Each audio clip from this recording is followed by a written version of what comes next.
বরেণ্য কবি এবং সাংবাদিক কবি মুজাহিদি আর নেই, তিনি মারা গিয়েছেন একটি বেসরকারি হাসপাতালে। সেখানে আছেন আমাদের সহকর্মী রবিউল ইসলাম রবি। আমরা সরাসরি চলে যাচ্ছি সেখানে। এটা ৪০ মিনিটে আল মুজাহিদি, কবি আল মুজাহিদি উনি মারা গেছেন এবং সেখানে ইউনাইটেড হাসপাতাল, বারিধারার ইউনাইটেড হাসপাতালে আমরা এখন অবস্থান করছি। আমরা ইতিমধ্যে আমরা জানতে পেরেছি তার নামাজের জানাজা, অর্থাৎ আজকে একটি জানাজা হবে এবং আগামীকালকে আরেকটি জানাজা শেষে মিরপুরের শহীদ বুদ্ধিজীবী কবরস্থানে ওনাকে দাফন করার কথা বলেছেন স্বজনরা। আমরা এর মধ্যে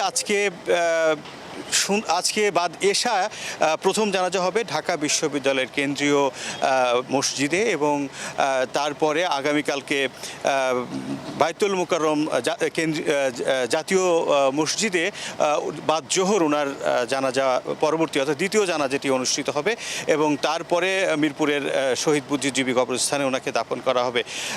উনি একাধারে ছিলেন মুক্তিযোদ্ধা এবং বাংলা সাহিত্যের এক উজ্জ্বল নক্ষত্র। বিশেষ করে ৬০-এর দশকের ওনার যে কবিতা, ওনার প্রবন্ধ, ওনার সাহিত্য বাংলাদেশের একটি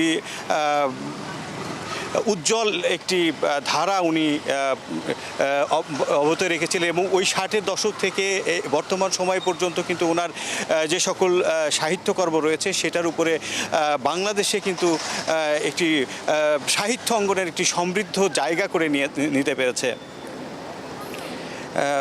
সেই জায়গা থেকে এখানে আমরা দেখতে পেয়েছি কিছুক্ষণ আগে যে বিভিন্ন রকম ওনার যে শুভানুধ্যায়ীরা এসেছেন, কবি, সাহিত্যিক, সাংবাদিক এবং ওনার স্বজনরা কিন্তু এসেছেন ইউনাইটেড হাসপাতালে ওনার শেষ দেখার জন্য এবং তারা সবাই বলেছেন যে কবির এমন মৃত্যু খুবই বাংলাদেশের যে সাহিত্য অঙ্গন রয়েছে সেই সাহিত্য অঙ্গনের বড় ধরনের একটি ধাক্কা এলো এবং এই ধাক্কা অর্থাৎ যে ক্ষতি হলো সেই ক্ষতিটা আসলে কাটিয়ে ওঠার খুব কঠিন হবে।